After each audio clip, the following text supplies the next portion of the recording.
Hello, everybody, and welcome to the Reaper Wargaming podcast. I'm here with Dave El Presidente McLeod. I'm here with Fulvio, and we are going to be speaking today about the newest drop of the data slate for all our members. Go through it, what it says, what it means for you, and some of our own views about what this means maybe for the game, maybe for the meta going forward as well. And yeah, we're just going to get right into it. But first, we are going to come to Dave. Dave, tell us what is happening at the club this week. What is coming up? It's nice to be back. Had a wee break there with TO stuff, just like blowing my brains and then signing up for extra tournaments. So I've just played way too much 40k in the last 2-3 weeks. Like way too much. Yeah. So I've taken a step back. But I'm very proud to see that we are completely sold out for this week's club night. Great. Monday was our second day in a long time. We used to trial a wee kind of every second Wednesday, and we didn't quite get the momentum. And on Monday there, we had over 20 people in playing, which was amazing. We're going to have close to 30 people in this Friday night tomorrow. Awesome. With people already like itching to sign up and get games booked in for next week, which is exactly what you want. Like, we want a busy club. We want people to want to get down. We want people to want to get involved, and it's really great to see that that's actually happening, and it's kind of happening naturally now. There's a big buzz on the Discord. You can tell, like, when it comes to Saturdays, where it's like, right, booking. People all of a sudden come to life on the kind of planning channels, which is brilliant. And the biggest thing that's happened this week is our next RTT, our one-day tournament that's going to take place on the 30th of September, right at the end of the month, on the same weekend as the LGT, has completely sold out. Awesome. Don't have a waiting list yet. If you want to put your name on the waiting list, then people are welcome to try and do that. But at some point, I think we're going to have to find a way to get some more tables in the hub and get our numbers up, because the demand's just insane. There are definitely worse problems to have than that. Sure. So essentially what we're going to do now is I'm going to put up on screen the balance data sheet for autumn 2023.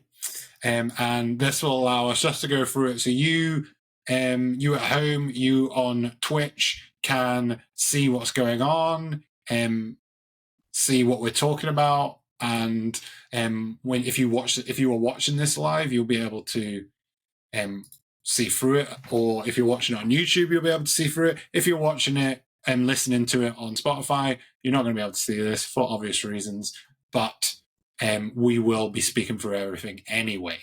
So let's get straight into it. So we have a load of changes in this data slate, exactly as you can expect from not the first data slate really, but the big one. I would say this one was. The last one was kind of like a small patch, whereas this has got loads and loads of changes in it. And the biggest changes really are going to be the core rules. So the first one we're going to speak about is just devastating wounds. So Devastating Wounds has essentially changed. I'll read it off here just now. Weapons with Devastating Wounds in their profile are known as Devastating Wound Weapon. Each time an attack is made with such a weapon, if that attack scores a critical wound, no saving throw of any kind can be made against that attack, including vulnerable saving throws. Such attacks are only allocated to models after all other attacks made by the attacking unit have been allocated and resolved. Saving throws cannot be made against critical wounds scored by this weapon, including vulnerable saving throws. So, what does this mean? What does this change mean? How has it changed from before to now? Well, Eldar. Do you want to jump in, Fulvio, first? Eldar, not sorry. Sorry, not sorry. It changes basically what Devastating Wounds should have been. I like to call this like an emergency patch, because we are bleeding out, so we need something to stop the bleeding. And Devastating Wound kind of helps a bit. Is basically Devastating Wound becomes a keyword which does not allow you to take any save. It's basically what we used to be like ignoring vulnerable saves in 9th edition. means that you can still do feel no pain, not feel no pain against mortal wounds, just feel no pain in general. And means that your, I don't know, Raid Knight, for example, which does 2d6 mortal wounds on a devastating wound weapon, becomes like super kills one guy and not like 12 guys from a unit of 10 or something like that. Doesn't do 12 mortal wounds anymore, it does only damage. So essentially it doesn't spill over like it was doing before.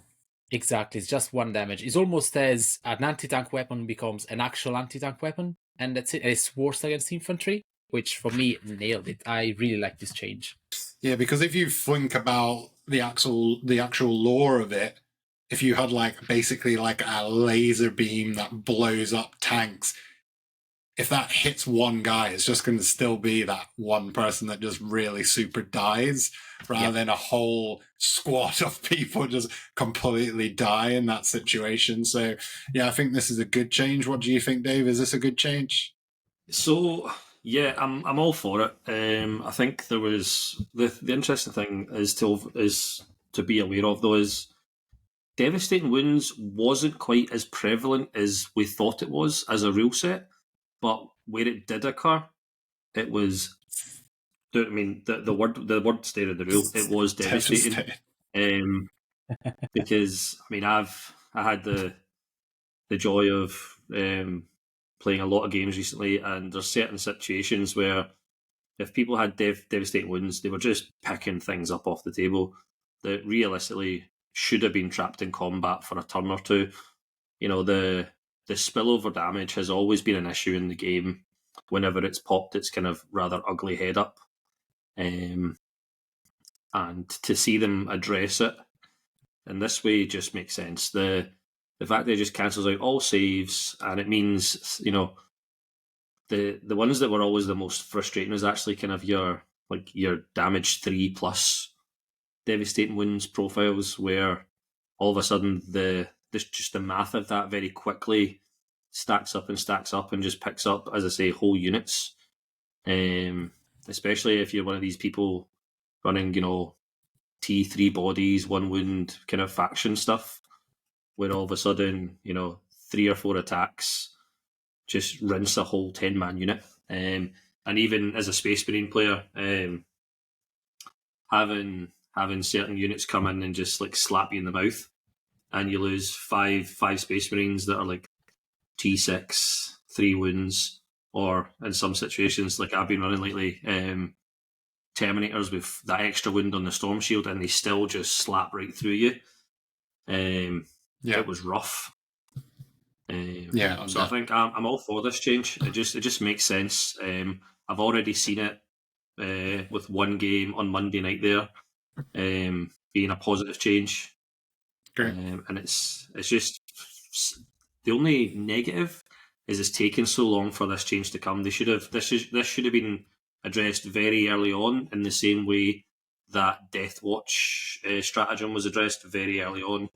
But at the end of the day, it's happened now, and we can kind of reap the benefit and hopefully get some more armies back on the table. Yep. Yeah, that makes sense. Okay. And we've got some chat going on in the Twitch as well. We've got Pi1903 just saying they're happy that dev wounds have been changed. However, this change means combi weapons with anti-infantry 4+ dev wounds. So that's fair enough. Yeah, I mean, it's what it's on the tin. So, I mean, that's the anti keyword may end up becoming a subtle issue for some people. But I think we have to wait and see that in reality. I know that's coming from Mr. 4-Up anyway, who somehow makes feel no pains. So he's literally saying my poor custodies right now in that chat. So. Yeah, right. Okay. At some point, custodies have to become bad. Okay. Yeah. At some point they will. I would have been more happy if devastating wounds would be still on unmodified 6s. So if you roll a 6, not if you flip a 6 with a Farseer or whatever. But anyway, it's a step in a good direction, I think. So we'll see what it goes. True. Yeah. Just, hey, we're only 3 months into the edition. These things hopefully will still come. Yeah, no, 100%. As we get probably busted codexes within the next 6 months, and everybody starts crying. Goodness. That is what we've got to look forward to, I can assure you. So we have changes to modifying a stratagem's CP cost.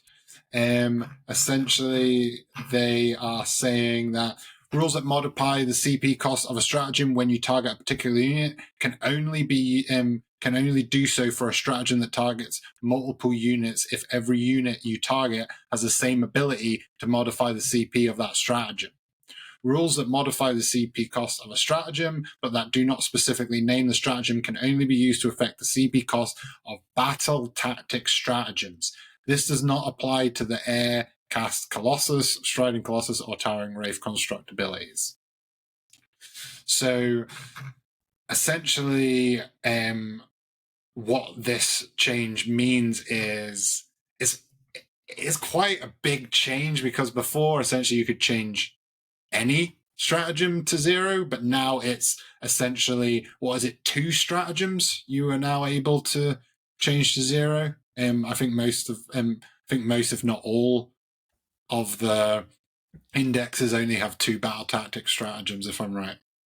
Yeah, plus the one. Yeah, the fact that it's on the battle tactics thing's weird, because they've also, as we'll kind of see, and other people will start to notice themselves, is they changed a bunch of the stratagems to either be or to not be battle tactics.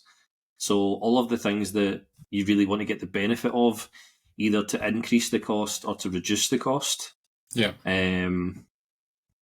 just not getting the same benefit. So like that, as an ability, it's almost not really worth it out of very specific situations. I think Space Marine captains and a few other units are still going to be like worth running, because there are instances you get that benefit, but it's good to see they've taken it away. There's too many kind of niche opportunities to spam Overwatch and do things that just weren't in the spirit of the game. Like, everybody wanted these new interactive like opposing turns, but being able to really like strangle your opponent in their turn by abusing like the way that was worded is probably a good thing it's been addressed.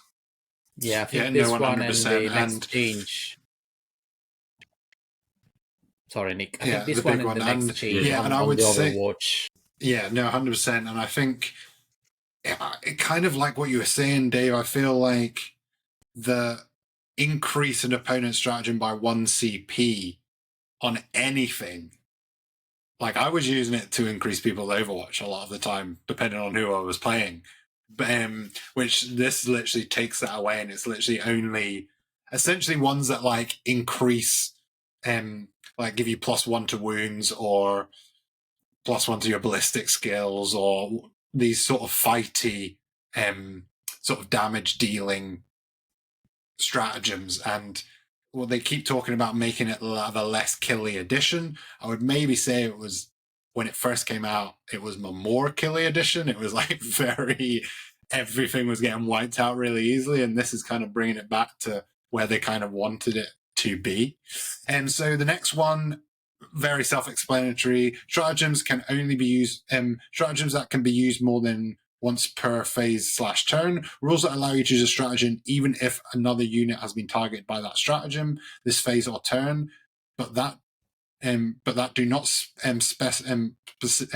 specify the name of the stratagem, can only be used on battle tactics stratagems as well. So, hey, that kind of makes sense, really, doesn't it? Because that does what you were saying, Dave, the old everyone's overwatching everything whenever you move everywhere. Well, yeah, because I had a really interesting situation just a weekend or so ago when I was at the Clan Wars event, and I was running double Vect. So I had Bjorn that can increase the CP cost, and the assassin that could do it. And then we had the uncomfortable situation where after I did that to a Custodes player who'd kind of wanted to run a stratagem, and I said, look, that's going to cost you 2 CP. And then we had to get refs involved to be like, look, because he was convinced that, oh, well, it's still 0 CP, and then we had to like get the referee involved and break down like the sequencing of this. And I think this kind of takes some of these encounters out of the game now by being far more specific, which can only be a good thing. But it's going to be an adjustment. You're gonna have to, at least for the next few weeks or months, depending on how often you play, keep an eye on that aspect. Because, as I say, some of these stratagems, they have been reclassified, so people are going to want to stay on top of that. And again, just if you're not sure, look it up. While the rules are still free, I'd keep checking those rules. Yeah, we have to learn that makes complete sense. Yeah, we have to learn what's a battle tactic stratagem now. I was on the impression that it was color coded, but my color coded was from 9th edition. Now they changed it, so keep an eye on it. Yes, no, definitely. Take a look, and they all have literally on that. They all have like up at the top. It just says core, and then it tells you what kind of stratagem it is. So all the changes should be up there, updated all the to allow you to see that. So we have here fire overwatch stratagem. There's been changes here. The first change is the effect can only happen if the enemy unit is visible to a unit, and the restriction is you cannot target a Titanic unit with this stratagem. So what are our thoughts around changes to Overwatch? Small changes? It's definitely a good change in my opinion for two reasons. Yeah. Was it, Dave? Yeah. Yeah, it's nice because first of all, it's a strategic ploy. Thank you. It's a strategic ploy. You just go for it. I'll keep going. It's a strategic ploy, so it means that you can only fire one Overwatch per turn, as the stratagem says, as everyone was playing multiple Overwatch. As far as I know, only Azurman can do it now, because he said his unit can fire Overwatch twice, basically. The fact that you can only fire Overwatch from a visible unit is nice, because it was dumb that you could Overwatch with stuff like cannot see you, the cannons and stuff like that. Mm-hmm. And the big nerf is on Titanic units that cannot use the stratagem anymore. Might be a bit harsh, but I still think that kind of works until they nerf Overwatch down to 18 or 12 inches. Then you can give it back to Knights, but I think that it's just too strong. 100%. Even if you make it like 2 CP or 3 CP for a Knight, it's just devastating. It's just the sheer amount of freaking guns that the big Titanic units actually have. Like, there would be like, well, you can never, ever charge them because they can see you. So that makes a lot of sense to me. What were you thinking there, Dave?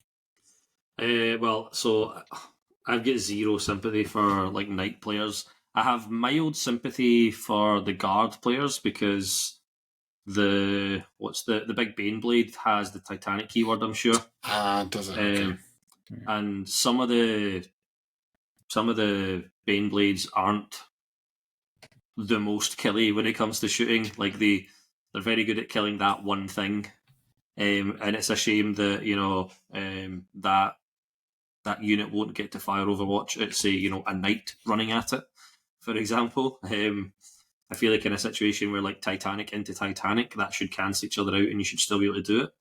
But again, like from own experience, I've found Knights just now, prior to these changes, were just obnoxious. The amount of firepower that they can bring to bear, especially in these big chassis, these big Titanic chassis, is and with the until now recently changed like visibility rules and stuff, and the range that they were able to get, because it wasn't just the fact that they could fire Overwatch, it was that the range and the angles that they could draw to fire that Overwatch on a big Knight on that big massive base.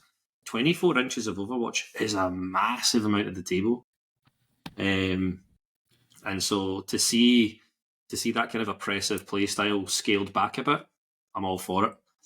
It's just going to be better for the game. Less feels bad, and it forces, I think, Knights players to play the game more. They've had it pretty easy this start of the edition. If they've deployed right and they've kind of taken up positions in the right ways, they've been able to really dominate games, especially kind of in the mid tables.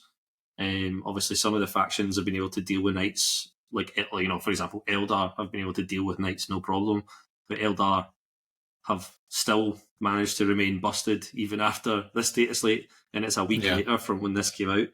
So, yeah, they've adjusted Overwatch. I'm all for it, and I think the important one is the fact that when it comes to the point of the effect, that it must be visible to your unit.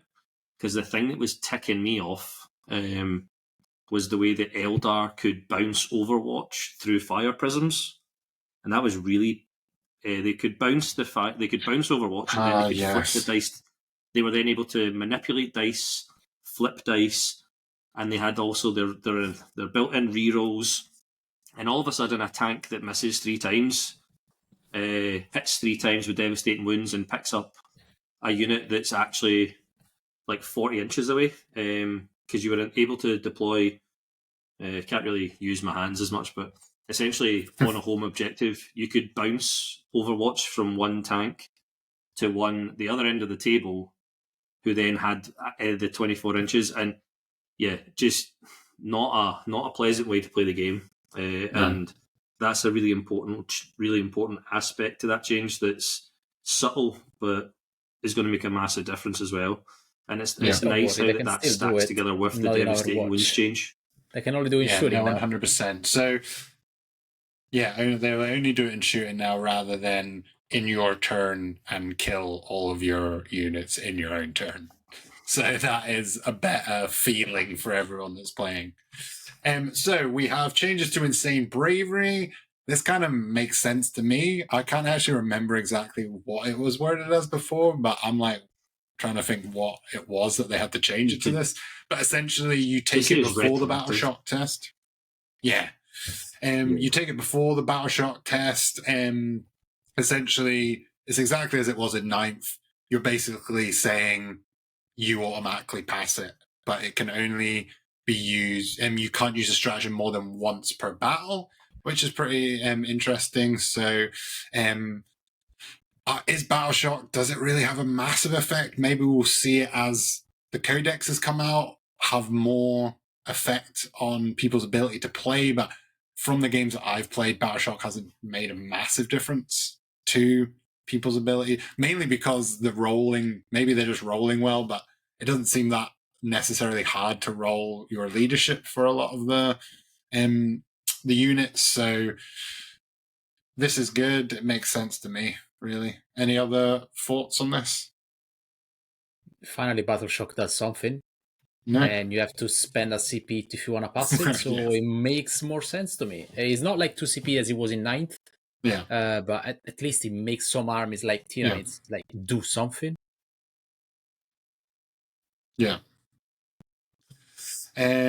Great. So what we've got here, we've got runes, changes to runes. Essentially, what this one says is models cannot see over or through this terrain feature, i.e. a unit outside this terrain feature cannot draw a line of sight to the target on the other side of it, even if it would be possible to draw a line of sight. That is a big change.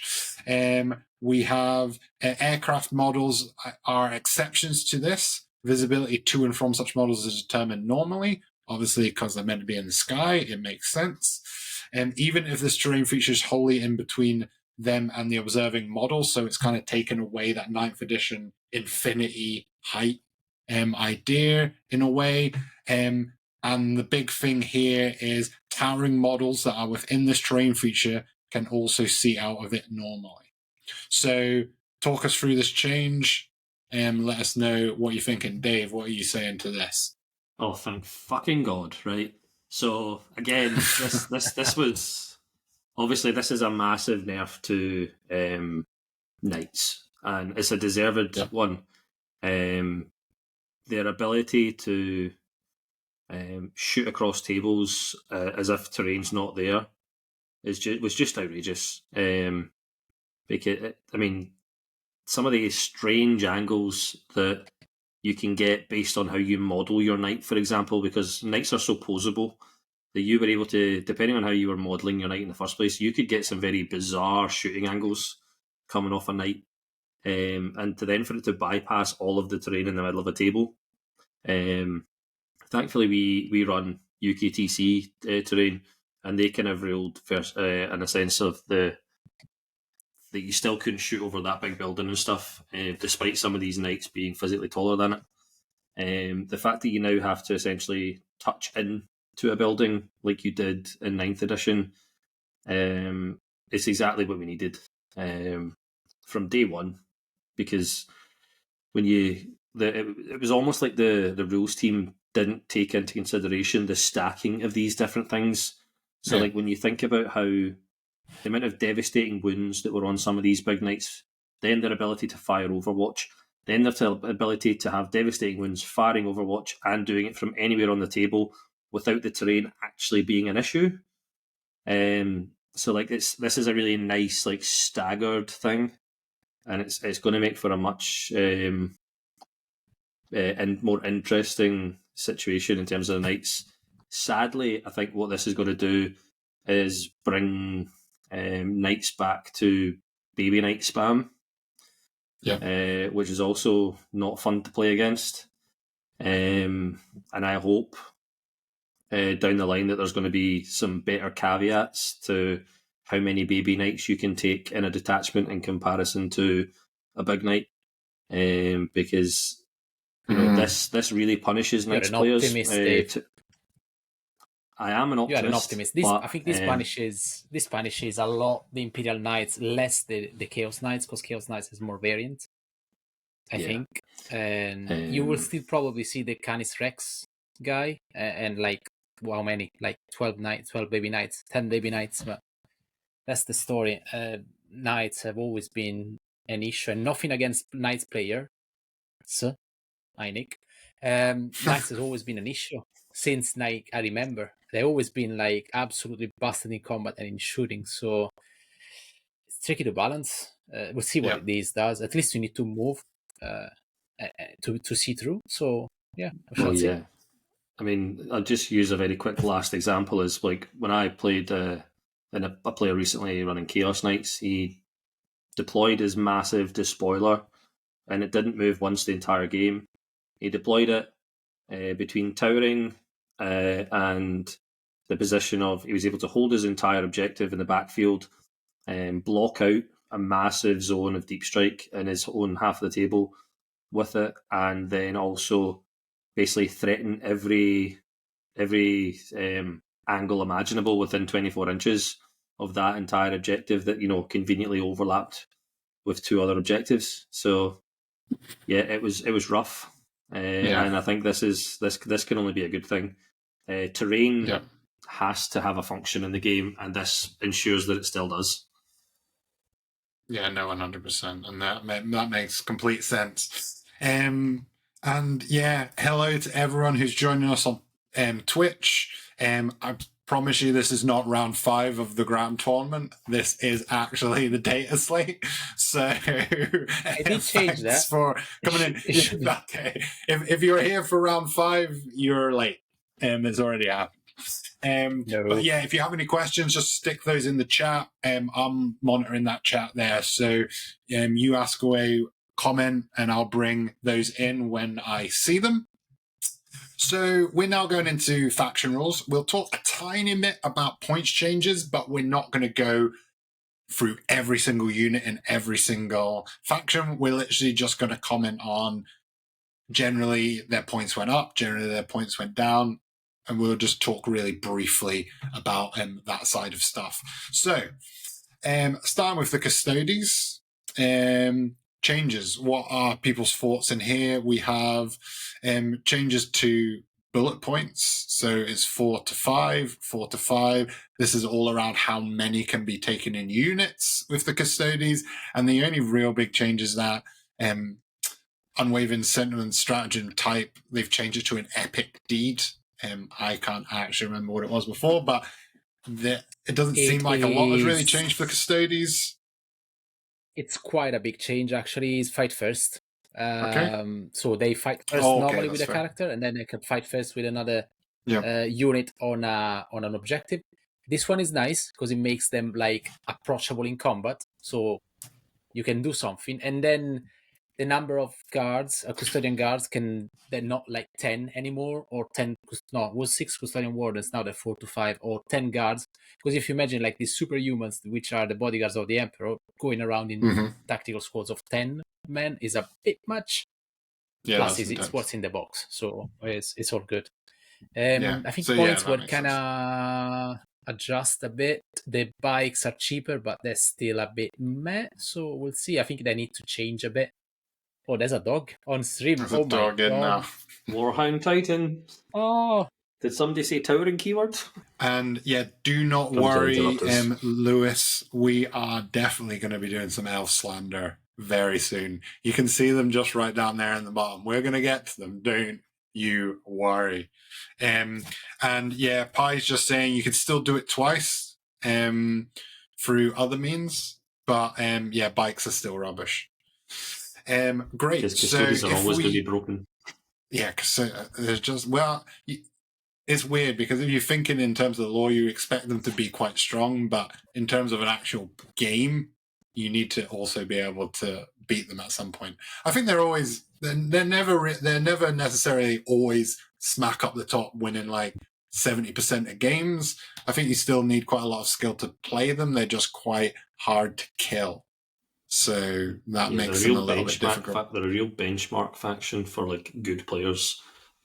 They have a lot of tricks, and if you can exploit them, you can really dominate. But I mean, I've seen there's like some of the stats, like Custodians were still a consistent top performing faction all the way through 9th edition, despite various changes over the years, and they were always like an A tier army to an extent, just because of that toughness and their killing ability.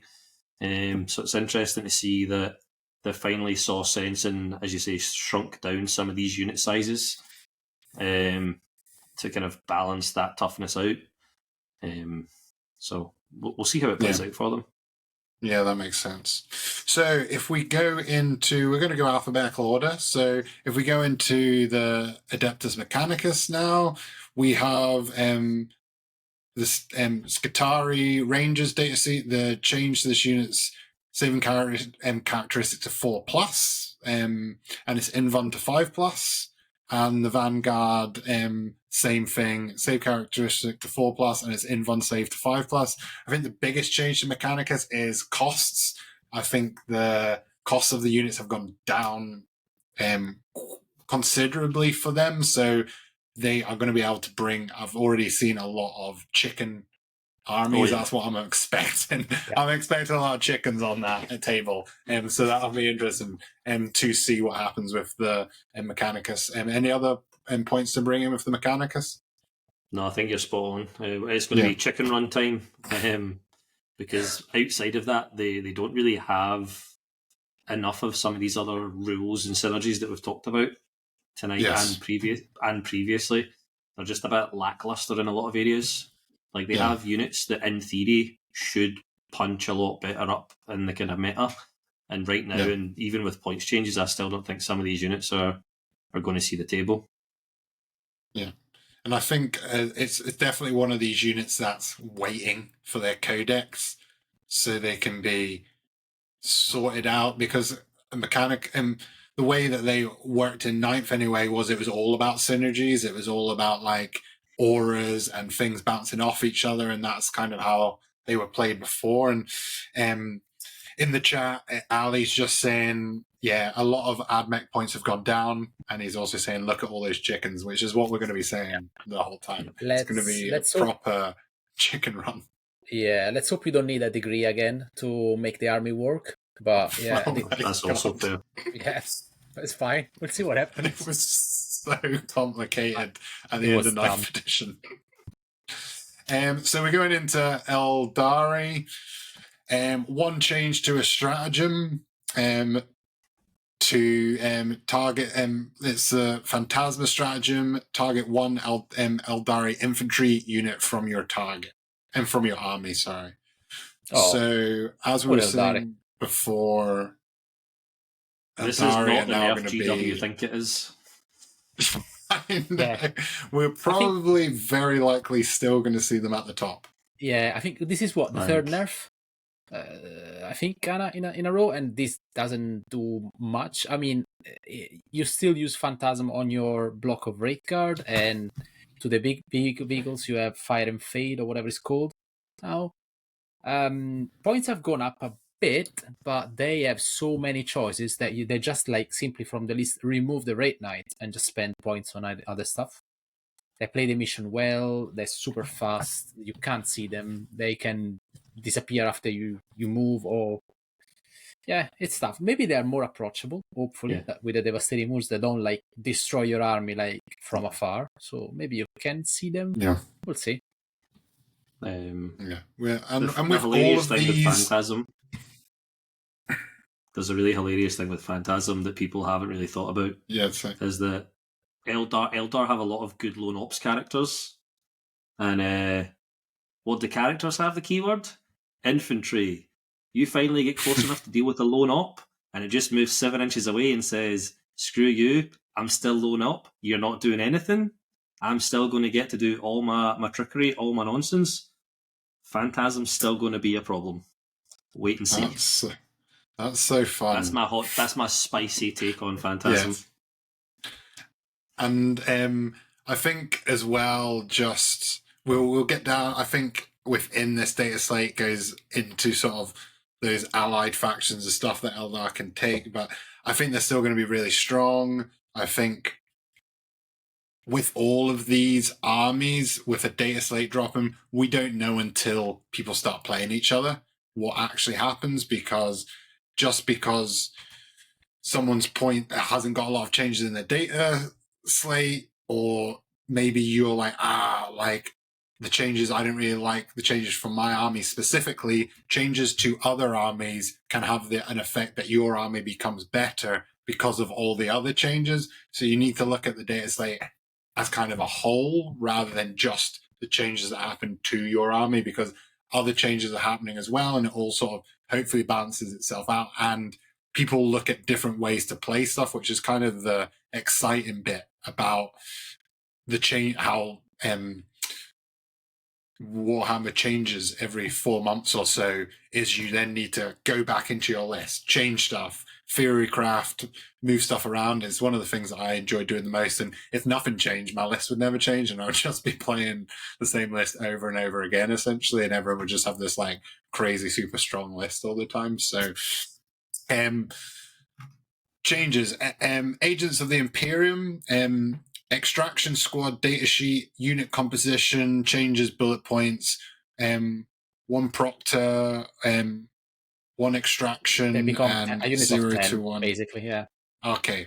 It's a unit Okay, of 10. The extraction squad was very good for his points because it was like 35 points for 5 guys with a 5-up feel no pain. Now you need to take 10, so you don't take them anymore. You take other stuff, which is cheap anyway. Like the Voidsmen of Arms just reappear in people's lists. Are back. Inquisitorial Henchmen I saw today, which are like 10 points each, and you can take a squad of like 2 or 4, I think. So you have other ways. Maybe they're not as resilient as, but who cares? It was good. They were dumb anyway. Extraction squads are just a really good like pocket knife unit for like Custodes and Knights players, and the occasional Death Watch player that wanted to basically stick a cheap thing to hold the backfield, and then basically advance and shoot and advance and charge up the table and try and clear everything off. You know, they were severely undercosted, and this is what happens though when a unit that's not really designed for 40k ends up in 40k. You know, it was meant to be in for kill team and boarding actions. It was designed for small tables. And so when they get some of these rules, like some of those rules are really good for those small table games. When you put them in a 2k army with all the other synergies that can go into a 2k list, and all of a sudden that little 35-point unit just can't continue to exist. And they've seen sense, and it's gone. Yeah. No, that makes complete sense. We've had some comments in the chat going back to the Eldar. Lewis is saying, I think Eldar lists will focus in more with the cost going up. People will play the better units more, but that'll make it easier to prep into them. You're looking for silver linings there, Lewis, all right? I get it. You're trying to make us he's- feel better. Yeah, he wants us to feel he's bad trying, for him. And he's it's trying like, to be no. the good guy. Yeah, Luis, you're a good guy. We'll see on stream how you focus more. Anyway, Yeah. next. Watch all this Death shining Guard. spears be a problem soon. Yeah, right. Yeah, so we've got Death Guard. Big changes to Death Guard. From what I've read from and heard from Death Guard players and Death Guard players in our Discord, these are welcome changes, especially in terms of costs for the units and costs for other armies. This is kind of the stuff that I was talking about. The changes to other armies are going to make Death Guard more competitive. So what we have here is we have spread the sickness detachment rule and add the following to the start of this rule. During the declare battle formation step, select one of the sicknesses below. Until the end of the battle, all units from your army with the Nurgle's gift ability gain the selected sickness. So we have Skull Squim Blight. While an enemy unit is within contagion range of that unit, worsen the ballistic skill and weapons skill characteristic of the weapons equipped by models in the army unit by 1. Ouch. Rattle joint aura. While an enemy unit is within contagion range of the unit, worsen the save characteristic by 1. And then we've got Soul Rot. While an enemy unit is within contagion range, worship the leadership and objective control characteristic of that enemy in the unit by 1 to a minimum of 1.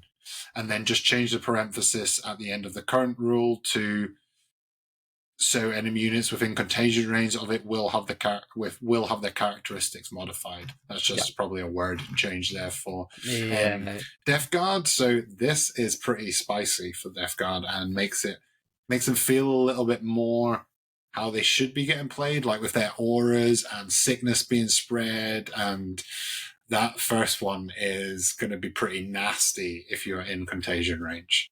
Yep, I've already experienced it. Okay. Yeah. How was it, Dave? So running it again into Death Guard recently on Monday. Shout out to Sam who played a great game. Other Sam, because we now have 2 Sams that run Death Guard at the club. So we had the other Sam running his Death Guard, and see all of a sudden, even with Oath of Moment, hitting on 4s with a lot of like high profile guns that should pick things up was rough. Especially in the instance where I was running, set a couple of units that had like las cannons and stuff, and when you're losing some of that efficiency with just that one change, it really starts to like have an impact. It was interesting. I think the save one is a bit of a trap. Personally, I actually think the manipulate leadership and manipulate OC is far more valuable. I would, if I was a Death Guard player, I would be going back to some of these older style 9th edition lists with lots of Plague Marines and Rhinos and just like bum rushing the table, jumping out of my Rhinos, jumping out of Land Raiders, getting on objectives and just utterly suffocating the primary. They're still not very killy, is what we discovered through that game. They've got some great units, but they're still not very killy. And so actually being able to suffocate the primary, I think, is a possibility for Death Guard to kind of lean into and go back to that quite thematic MSU style of mechanized mobilized infantry, and that would be quite cool. Yeah, great. Any thoughts, Fulvio?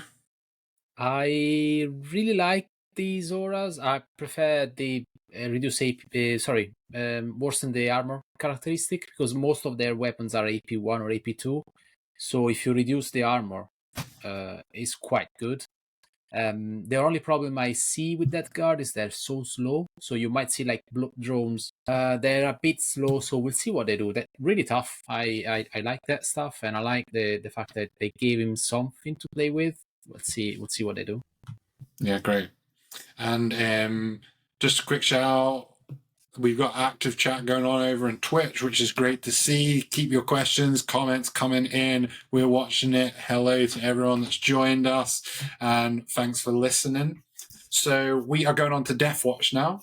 and been a lot of chat about Death Watch with all these changes that have happened. So we've got Dragonfire round stratagem, change the effects, so only bolt weapons are allow until the end of the phase. Bolt weapons equipped by models in your units have the assault and ignore covers ability.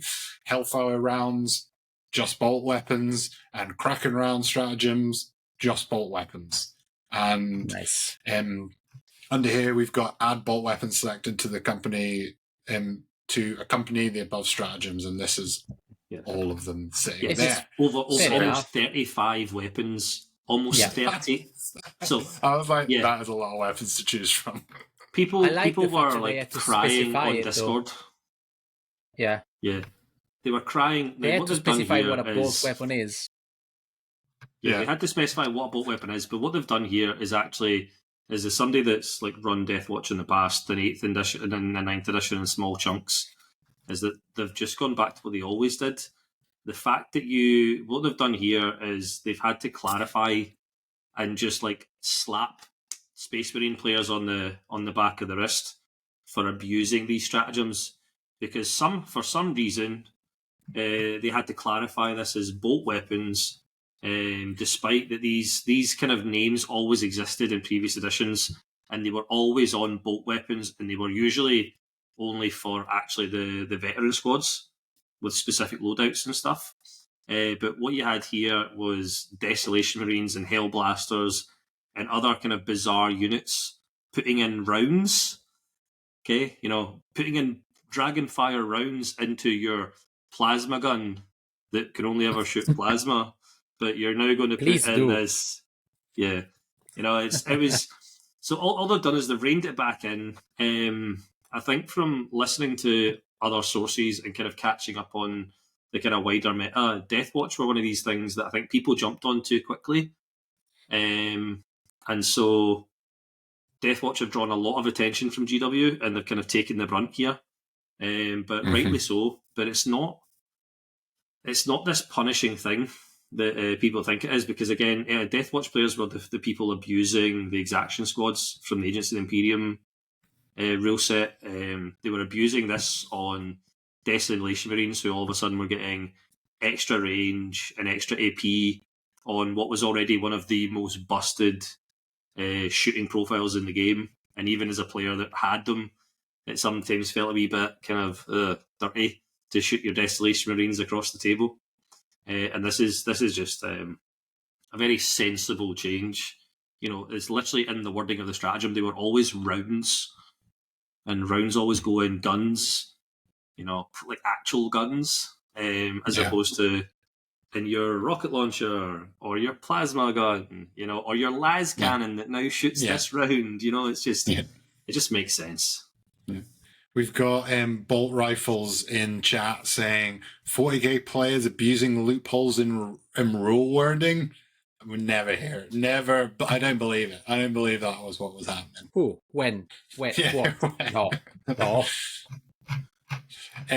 Okay, so Gene Stealers, obviously my army, have taken significant nerfs in terms of the fact that they are not anywhere as good as they were before, but has this nerf made them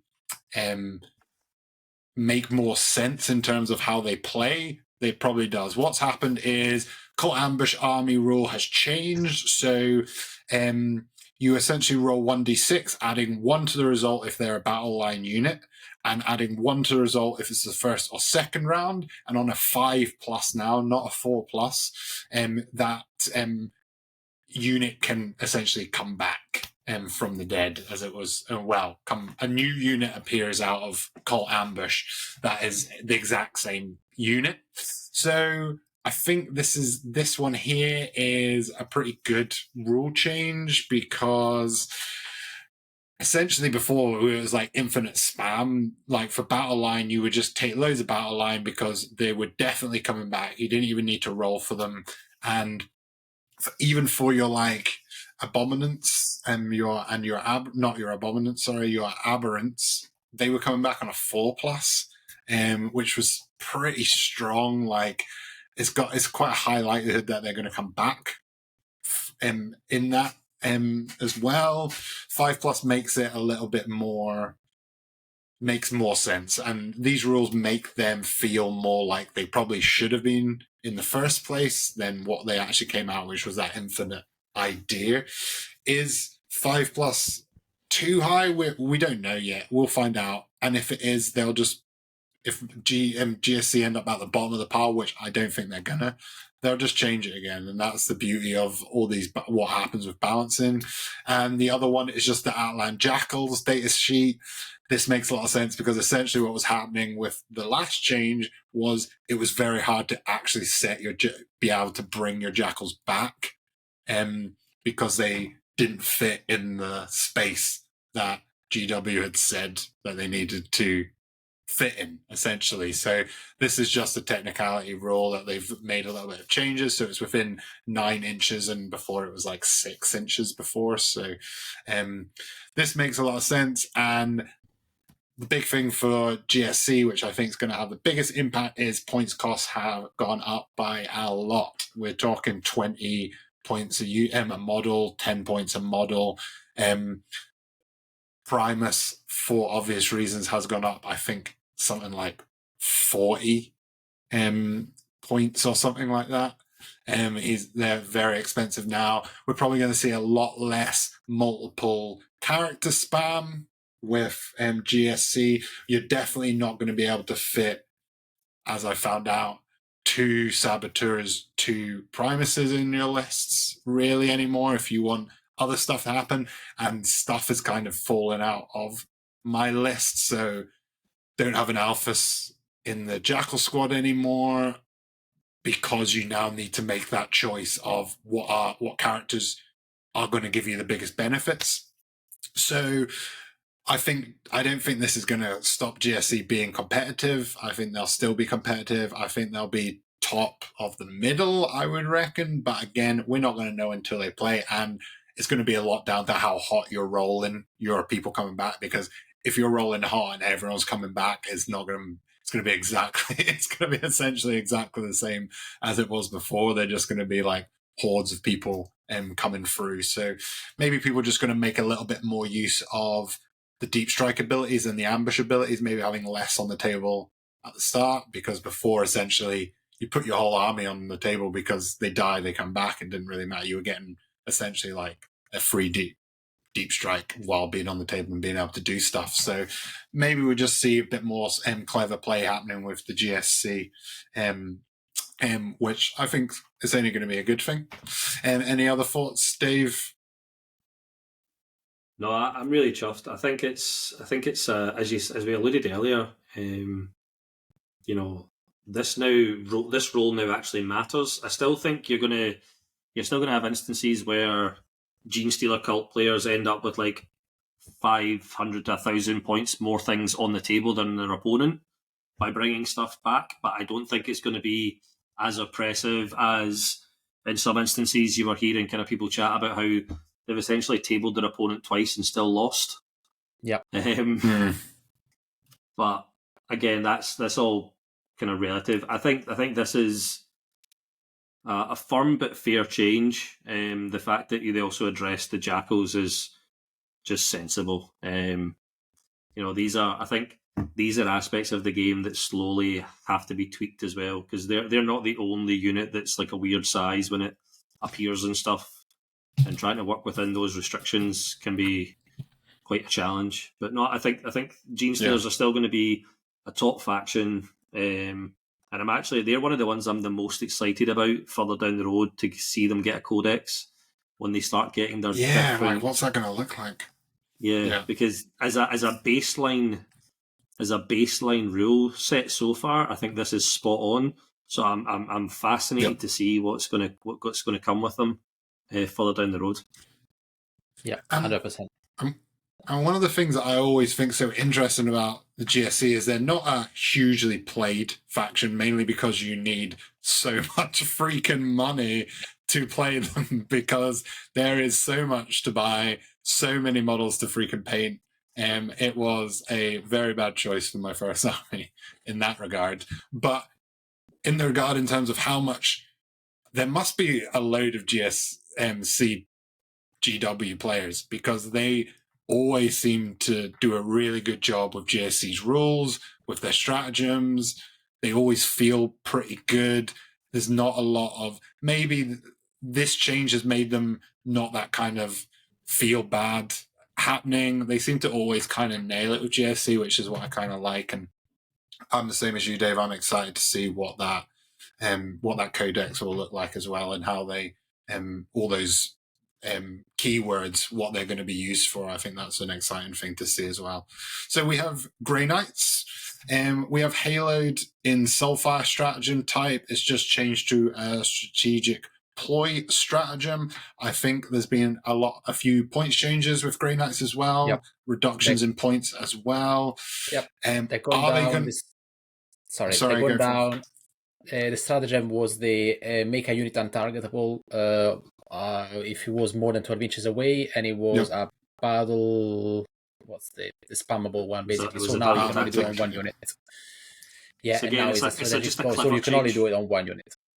Yeah. Yes. No, it's nice. It's light touch, which is nice. We'll see. Green Knights are really, really fun. I'm tempted to try and play them, so we'll see what happens. Yeah, and I think Grey Knights are probably, they're sitting around the middle, and from the chats, from the Discord, there's a lot of people talking about how they don't really see how they fit competitively at the moment. My opinion with Grey Knights is right now is they're probably one of the most complicated factions to play right, because it's a lot of shenanigans, kind of like what the Gene Stealers used to have. A lot of people appearing, people going off, being clever in your placement when they come back on the table. All of this kind of stuff is a lot of thought process needed to go into Grey Knights. I think we're seeing them being quite low because they have become a very high skill army to play, and you just got to really be good at the game and have a real strong understanding of what's going to happen when your units drop in certain places, because there's a lot of moving around. But like you, Fulvio, I think the Grey Knights are very exciting, be a really fun army to play for that reason, like all the moving and stuff coming off and the tricks. I love all that stuff, so I think that's going to be good. It's the movement that gets me, because if you know how to play well in the movement phase, you basically win the game. So it's very interesting. I'm looking into it, to be honest. Yeah. So we have Imperial Knights. We spoke a little bit about how the core rules, that's been the biggest thing that's going to affect the Knights themselves, but we've got some changes here to the Bondsman ability. Essentially, the Armiger model you selected is affected by that Bondsman ability. So what are we thinking about the changes here? And then CP cost changed to 2CP, another 2CP, and then we've got an Epic Deeds stratagem. This is obviously a lot of the changes happening because of the battle tactics changes with the CPs going up and down and all that kind of stuff. So what are our thoughts with the Imperial Knights with their changes here? We've already talked about the core rule stuff. I like the Bondsman ability that goes only on the small knights, because it's what it should be. Is like the big knight ordered the squires to do the job, which makes sense, because in the past the Bondsman was going on the big knight as well, which was absolutely hilarious. Probably they're gonna push them more into like a small knight and just one or possibly two big knights instead of the three big guys. I think you're going to see one or none. You might see people take one big one, just to be that presence. Yeah, just to be that presence, just to be that buffing. Yeah. The CP how cool they look. Yeah, well, exactly. The CP changes are a bit heavy-handed. Going to 2CP, but again, like the big thing, and you hear a few kind of more notable people in the community use the phrase of if you can't be balanced, you have to be bad.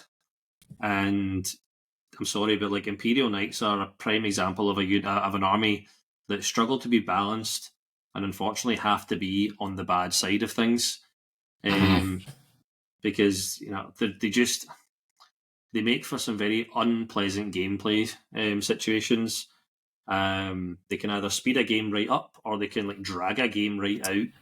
And it's not fun to play against. These changes continue to punish Imperial Knights. Chaos Knights less so. Chaos Knights seem to be on the safe side of things for now. You might for say. Now. Hey, they're funny. At least they get into combat, which is fun. Yeah, I think Imperial Knights players will Knights players will always find builds. They'll always find synergies. They'll always be able to run like quite interesting lists that naturally stat check people. So if the meta becomes too shooty, they can adapt to small knights and hide behind buildings and control the board and do stuff like that. If the meta shifts to something a bit faster and more kind of melee focused, they've got various loadouts on knights that they can just stick a magnet on, change, and off they go. They continue to stay relevant. But they, by the very nature of the faction and how it interacts with the game as a whole, it should never be a top tier army. Because it's basically you just turn up with a big hammer and say bash bash bash half the time. There's often a lack of like finesse and skill and my pet hate with Knights players is how reckless they are with the movement phase, considering how big these goddamn bases are. When a Knight is already so big and moves so far, when it gets to take an extra 6 inches of movement over the course of a game because they can't pick the base up and move them properly, that would be, if we were going to have a rank corner, that would be my rank corner Knights players, but I'm going to move past it before I steal Fulvio's thunder. Hey, you're still in my corner.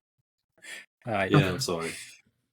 So we have 2 left. We've got the Leagues of Votan. Have a few changes here. Maybe we'll... It literally felt like as soon as 10th dropped, everyone was like, well, no one plays Votan anymore. They got hit by, I would say, a massive nerf into 10th because they were really powerful in 9th, potentially is why it happened. Ruthless Efficiency Detachment Rule changed to the first 2 paragraphs to, at the start of the battle, select a number of units from your opponent's army depending on the battle size shown below. So Incursion, you get 2 units, Strike Force, you get 4, Onslaught, you get 6. Each of these units start with 2 judgment tokens. That is massive. If at the start of any of your command phase, any of these units have been destroyed, you gain a number of CP depending on how early in the battle you destroyed it, as shown below. You can only gain CP in this way once per battle, and CP gained in this way are an exemption to the core rule that limits the number of CP you can gain by 1 per battle. That is huge as well. So let's go, little dwarfs. Dave, I'm so the hyped. They're back. They've come back out from under the dirt and said, "Oh, actually, we can actually fight in this war."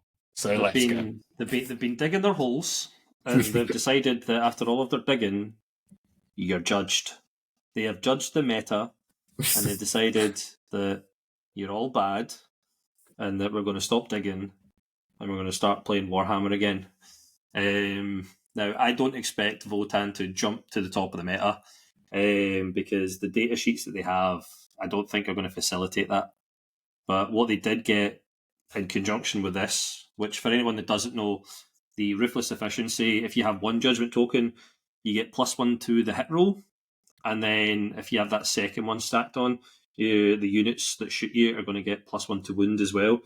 And it's like, so it can be anything from your army. So you can like really bully units. And it's what makes the nerfs to Imperial Knights all the more hilarious. Because in some of these big Knights builds, they only had 3 or 4 models. And so now, if somebody does that and you're playing Votan, your entire army, no matter what it shoots, just gets +1 to hit, +1 to wound. I think I liked the change from 9th to 10th for the Votan, but I just didn't like how they handled it. I think this has gone the opposite direction. It'll be interesting to see if it works or if it has an impact. I think there could have been a more kind of nuanced way of doing it, but we'll see.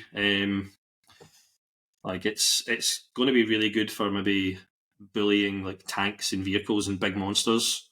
So I'm going to be interested to see how Votan maybe play into some of these big monster Tyranid lists that we're seeing pop up online now that their codex is out. But I mean, Votan's biggest thing is just the sheer points drop. I now physically don't have enough models to put a Votan army on the table.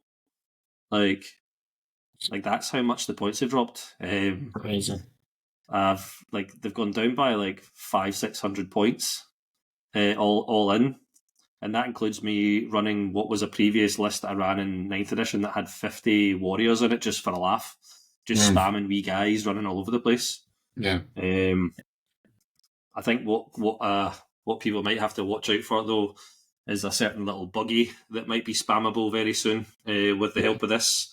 A lot of mobility off the little buggies and a fair amount of shooting if you give it the right weapons, and also then adding in the +1 to hit and the +1 to wound. That's going to be really nice. And that's going to stack quite interestingly actually with some of the enhancements that allows you to, if you kill stuff, bounce tokens around. So like these four tokens could bounce around an army quite quickly if people aren't careful with what they put in front of a Votan army. They still fall over to, you know, a small breeze, because they're just wee lads. But I think this is Votan. I think Votan are up there with one of the kind of big winners from this data slate. Yeah, and I think we will. I would say in this, in the changes that have been made for Votan, in what the meta is still like, it's still very shooty.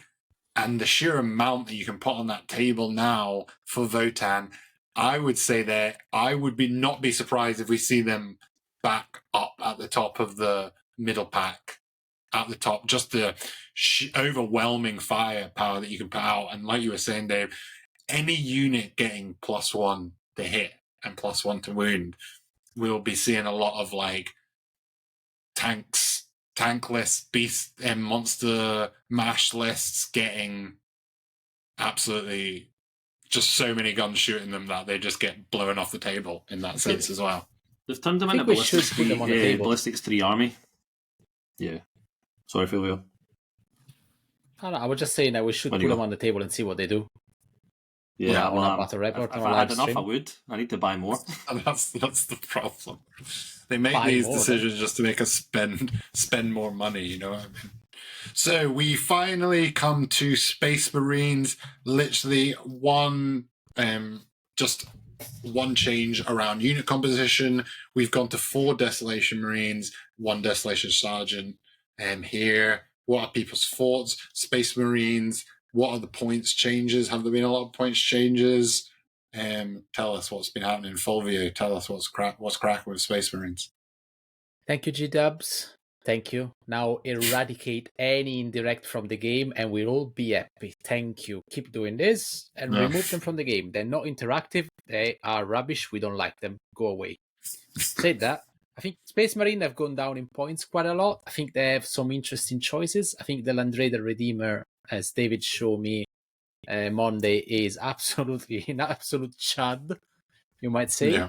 Yeah. We'll see what happens because the code is really around the corner. The codex, is really around the corner. So we'll see what they do. They're probably gonna have lots of detachments because they have lots of codex compliant chapters and stuff. See what happens. See if the good detachment can have some opponent in the codex, because I mean the current detachment from the Index is really, really good. Dave? Yeah, perfect. Dave, what are you saying? Yeah, like I think Desolation Marines.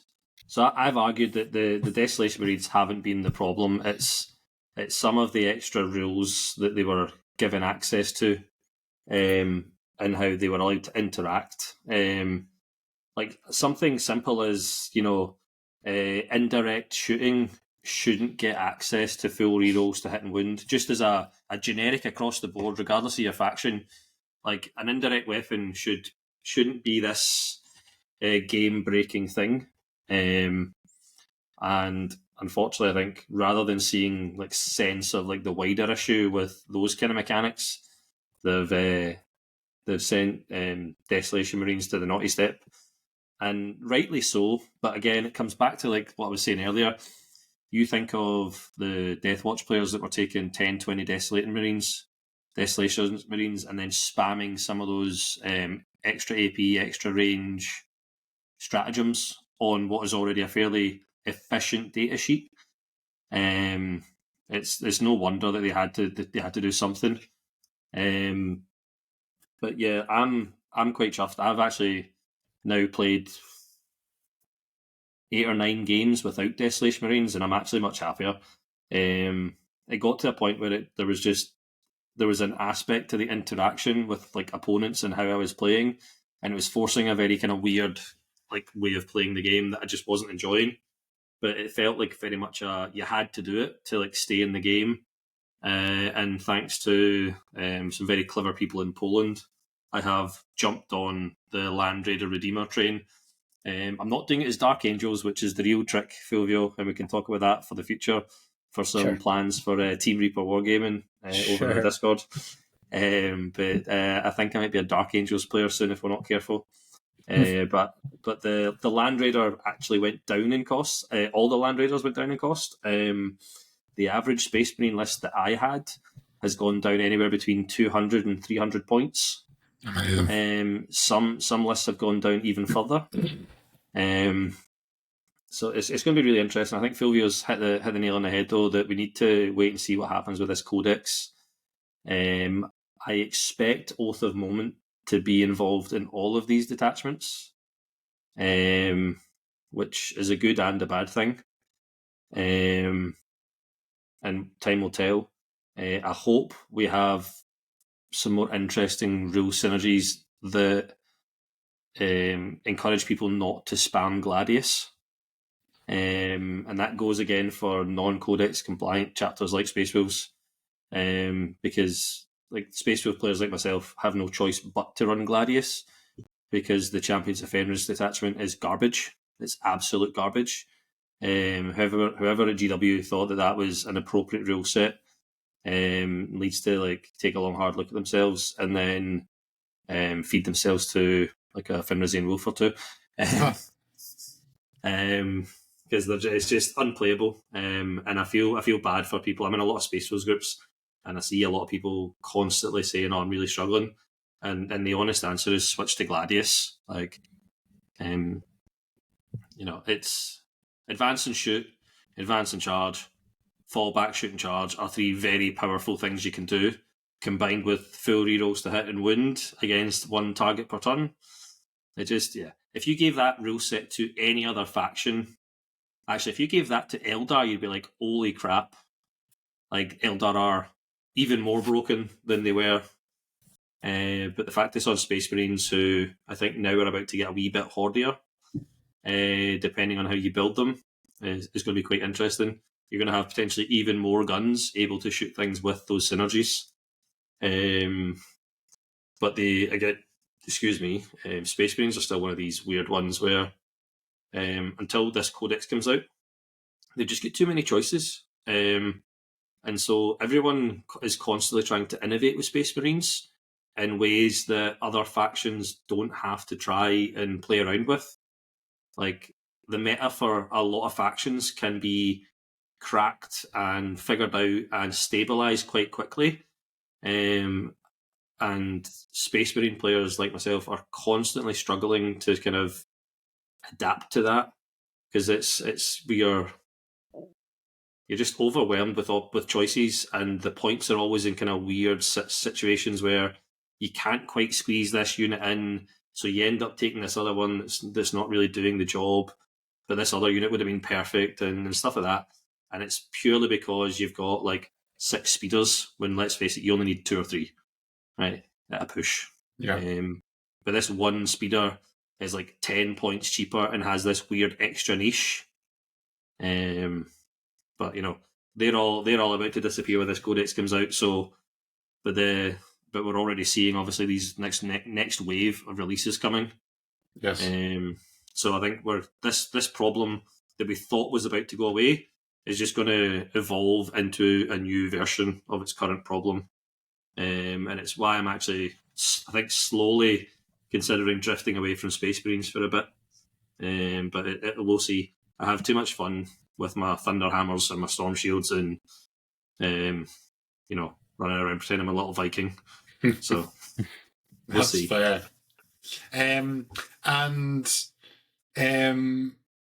I think that's the thing, is how quickly they bring the codexes out is going to really dictate because whenever a codex comes out, the army generally is going to be better because they have way more things that they can do compared to everyone else who doesn't have a codex out.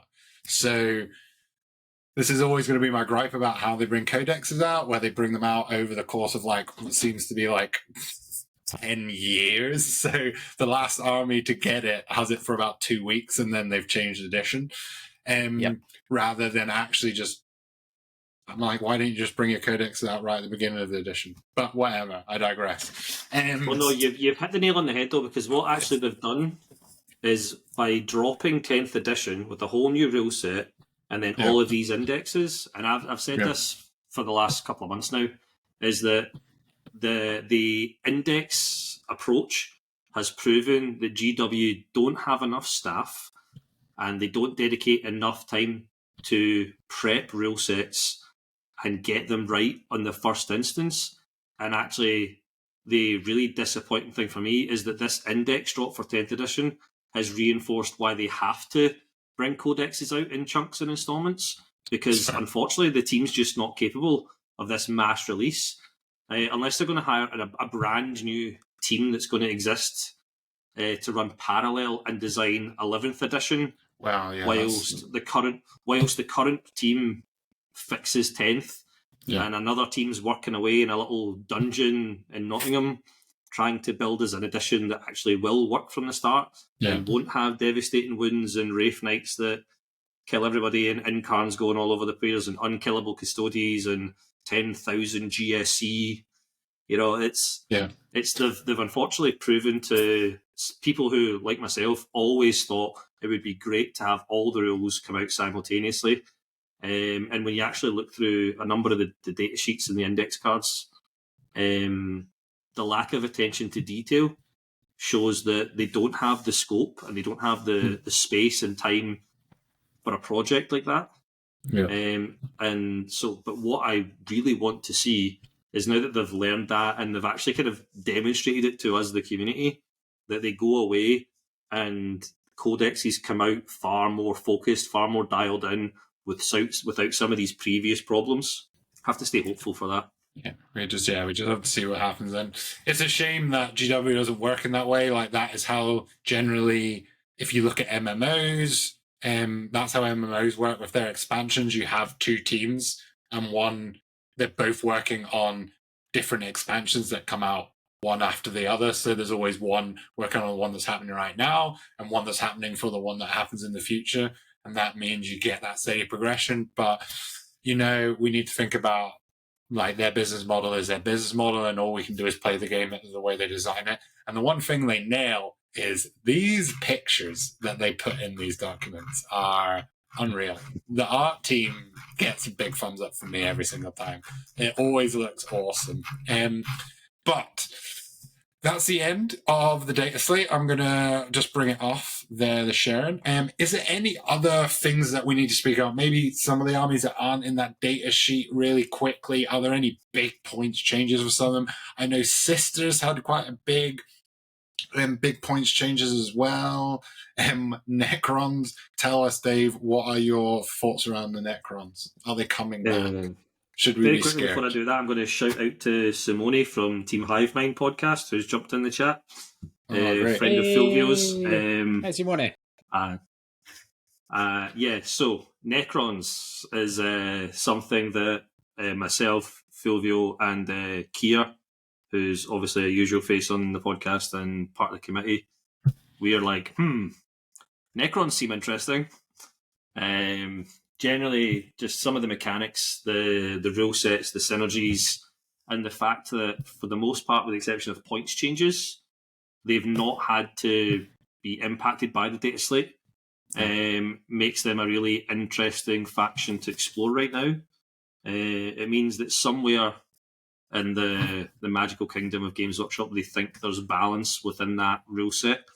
And I think the fun thing now is going to be, okay, so with these changes to Devastating Wounds and Towering, how do we maximise these little reanimating robot skeletons?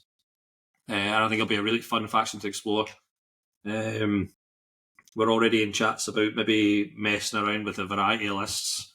We've got a couple of members on the Discord who are hopefully going to help us add to the existing Necron army that we have at the hub.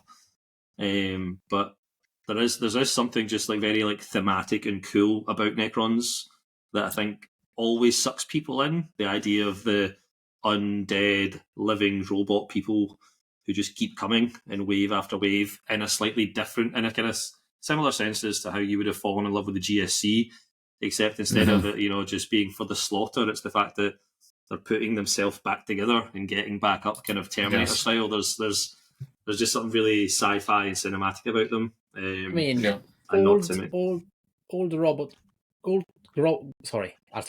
Old grumpy robots annoyed because someone woke them up. I really, really resonate with me. I don't know why. They're just friendly Italians. Yeah.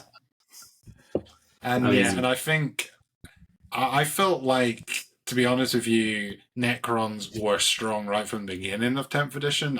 I am personally surprised we haven't seen them more at the top of meta lists. It may just be because Eldar are so strong and have dominated the tournament scene so much, and GSC same as well, just been dominating that scene for a while. Maybe we do start seeing the resurgence of some of these pretty good factions, like Orcs as well. Orcs points have gone down quite a bit. Maybe seeing Orcs, maybe seeing Necrons again. I think it's going to be exciting to see what happens. I think it's always exciting when the data slate comes out to see what opportunities, interesting stuff can happen. I think Fulvio's CSM are going to be a big contender to fill a void or two.